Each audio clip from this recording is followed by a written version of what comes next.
দেশমাতৃকার শুভ কল্যাণ ও বিশ্বশান্তি কল্পে আর্যে ফাল্গুন 16 প্রহরব্যাপী সচিত্র ব্রজলীলা যজ্ঞ প্রদর্শনীর আয়োজন করা হয়। স্থান শ্যামপুর, সরস্বতীপুর, মহাদেবপুর, নওগাঁ। শুধু নওগাঁ জেলা নয়, দূর দূরান্ত থেকে, দেশের বিভিন্ন প্রান্ত থেকে ছুটে আসছেন সনাতন হিন্দু ধর্মাবলম্বী ভক্তরা। ব্রজলীলা অর্থ সনাতন ধর্মের 4টি যুগের কথা বলা হয়েছে। সত্য, ত্রেতা, দাপর, কলিযুগের লীলাকেই ব্রজলীলা বলা হয়ে থাকে। আর এখানে সারা গ্রামে 4টি যুগের লীলা প্রদর্শন করা হয়েছে। আপনারা এই ভিডিওটিতে তা দর্শন করতে পারবেন। আমি এই ভিডিওটি তৈরি করেছি মূলত তাদের জন্য যারা শত ব্যস্ততার মাঝেও আসতে পারেন নাই। এই ভিডিওটি যারা দেখবেন বেশি বেশি করে শেয়ার করবেন সনাতন হিন্দু ধর্মাবলম্বী মানুষদের কাছে, যাতে করে তারাও এই ব্রজলীলাটি দর্শন করতে পারে। জয়দেব কুমার ইউটিউব চ্যানেলের পক্ষ থেকে আমি জয়দেব কুমার সারা গ্রাম ঘুরে ঘুরে পুরো ব্রজলীলাটি দর্শন করানোর চেষ্টা করব। তো চলুন বন্ধুরা, ব্রজলীলাটি দর্শন করা যাক। মূলত এখান থেকে এই ব্রজলীলাকে প্রদর্শন করানো হয়েছে। ব্রজলীলার প্রথমেই সত্যযুগকে দেখানো হয়েছে। প্রথমে দেখতে পাচ্ছেন নারায়ণের অনন্ত শয্যা, এরপর দেখতে পাচ্ছেন নৃসিংহ অবতার। ভগবানের যে 10টি অবতার রয়েছে তার মধ্যে এখানেও কয়েকটি অবতারকে আপনারা দেখতে পাবেন। এটা বরাহ অবতার।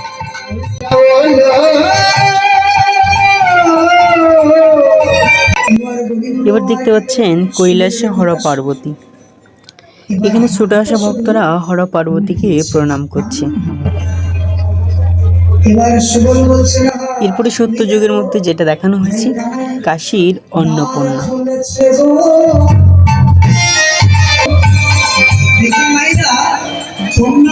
বর্ষাকালে যদি কোনো জায়গায় বাঁধ দেওয়া হয় আর সেই বাঁধের ওই পরে যদি জল খুব পেতে থাকে,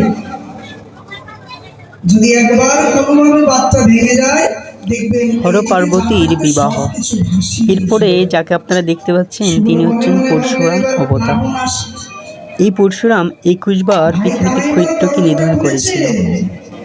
এই ছয়িশ্বাস কি রে ভাই, এমন করে বসে বসে কাঁদছিস কেন? দেখবেন অনেককে বলা হয় কথা বলে না, শুধু মাথা নাই, অনেক সময় পর যদি খুব বেশি করে বলেন না সতীপীঠ। এখান থেকেই এই ব্রজলীলার সত্যযুগকে সমাপ্ত ঘোষণা করা হয়েছে।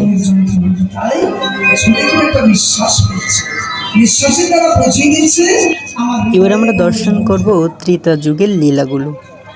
এই ত্রেতা যুগের লীলা প্রথমেই দেখানো হয়েছে রাম লক্ষ্মণের জন্ম।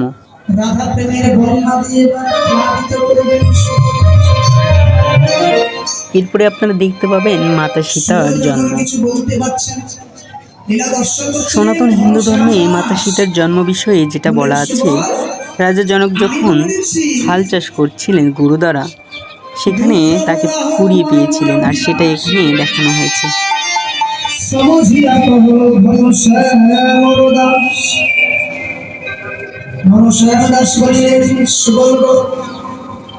তোমার ভাই কানাইয়ের মিলার মধ্যে তুমি কেন? তারকাসুর বধের পর আপনারা যেটা দেখতে পাচ্ছেন রাম রাবণের যুদ্ধ। রাম আর রাবণের মধ্যে যুদ্ধ হয়েছিল মাতা সীতাকে উদ্ধারের জন্য।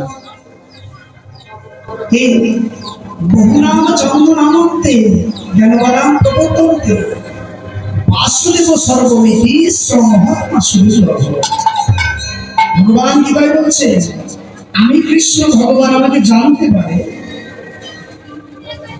এরকম মহাত্মা জগতে বহু জন্মের সত্যতির ফলেও মানুষ জানতে পারে কৃষ্ণ ভগবান, এরকম মহাত্মা বড়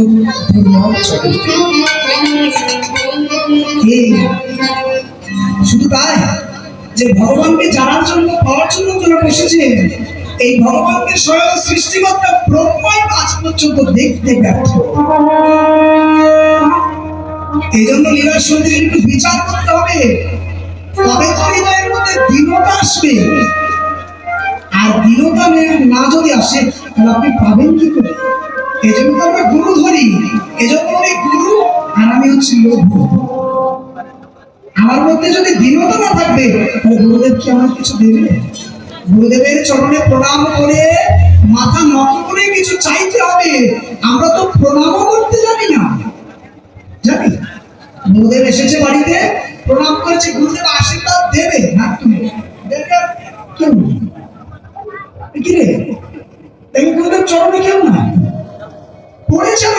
হবে।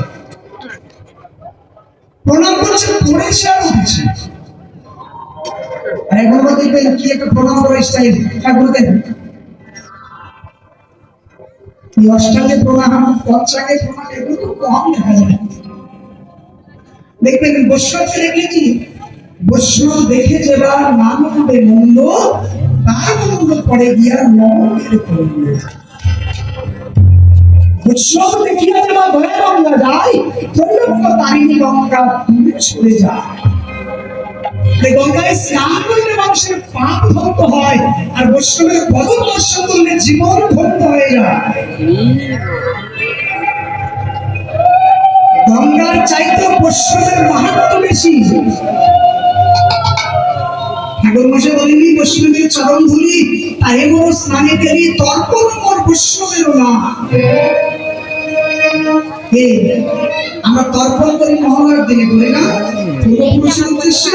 কিন্তু ঠাকুর মশাই যদি সরস্বতী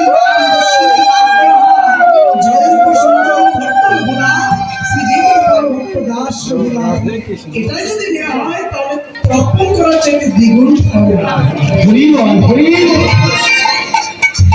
বৈষ্ণবের চরণ ধুলি অঙ্গে মানলে গঙ্গা স্নানের চাইতে বেশি পুণ্য লাভ হয়। আমাদের ঠাকুর মশাই বলছে, যার কাছে আপনারা প্রেম দিতে যান,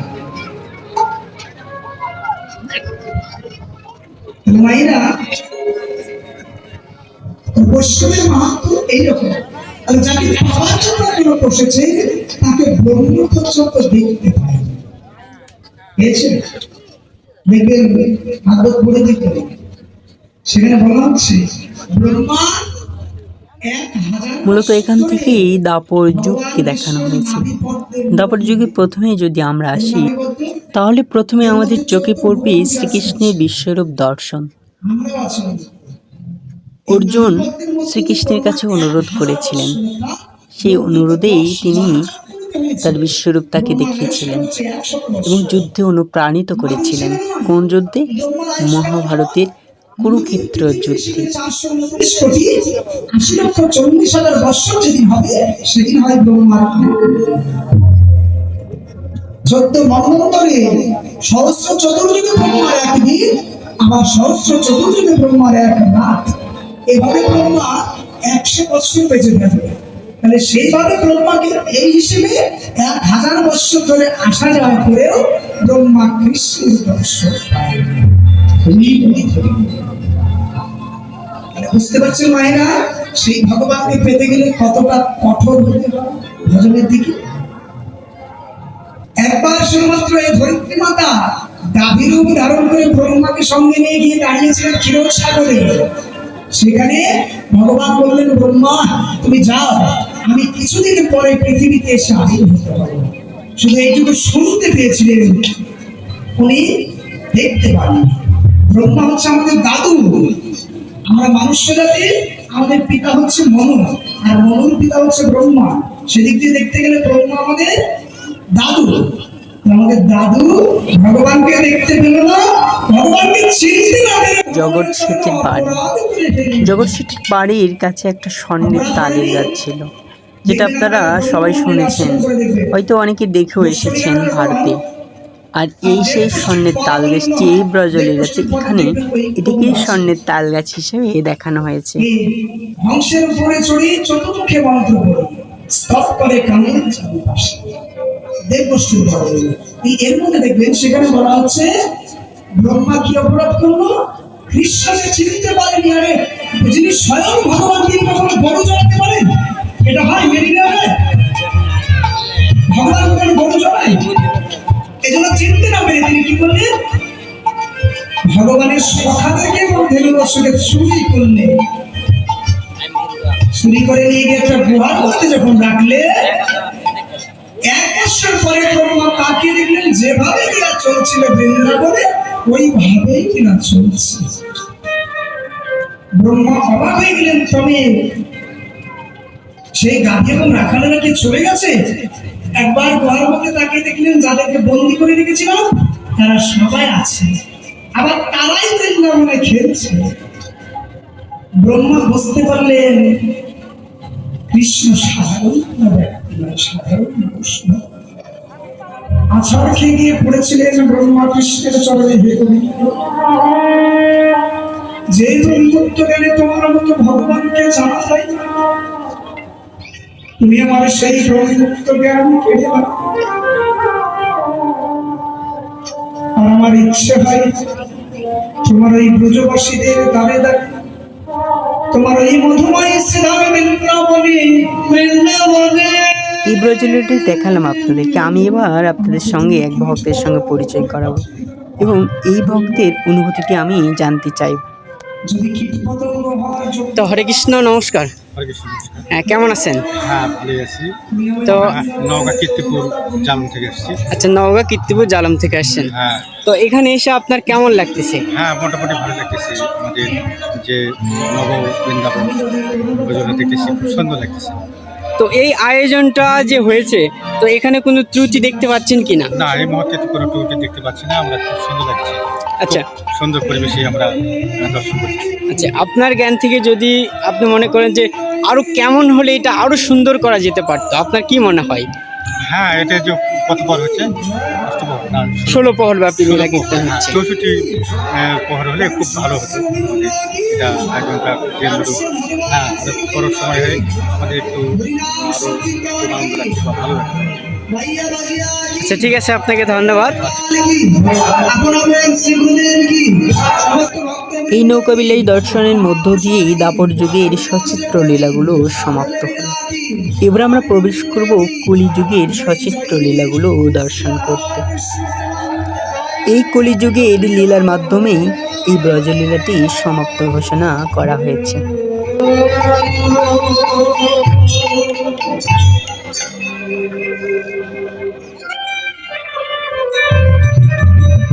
দশটি মাসে সবে মিলিয়ে নিজ দাঁড়িতে বসিয়া কৃষ্ণ নাম করো সবে, করে তালি। এটা হচ্ছে খোল আর এটা হচ্ছে খরচা। এই খোল করতাম নয়, এটা মাটি, এটাও মাটি নাকি, এটা কিসের? এখান থেকে এই কলিযুগের শেষ। এটা সোনার হয়। আপনারা দেখতে পাচ্ছেন নগর কীর্তনের মূর্তিগুলো।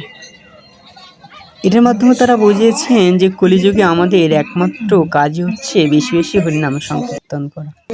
এটা হচ্ছে গিয়ে সেই মঞ্চ যেখানে এই ব্রজলীলাকে ঘিরে কীর্তন হচ্ছে। অনেক ভক্তের সমাগম আপনারা দেখতে পাচ্ছেন। ব্রজলীলার অনেক কিছুই আমি আপনাদেরকে তুলে ধরানোর চেষ্টা করেছি।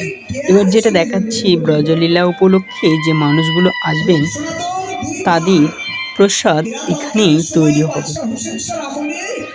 ভগবানের কৃপায় অনেক সুস্বাদু প্রসাদ এখানে তৈরি হয় এবং এই প্রসাদগুলো এখানে আগত সকল ভক্তদেরকে দেওয়া হবে এবং একজন ভক্ত যত ইচ্ছা এখান থেকে প্রসাদ সেবন করতে পারবেন।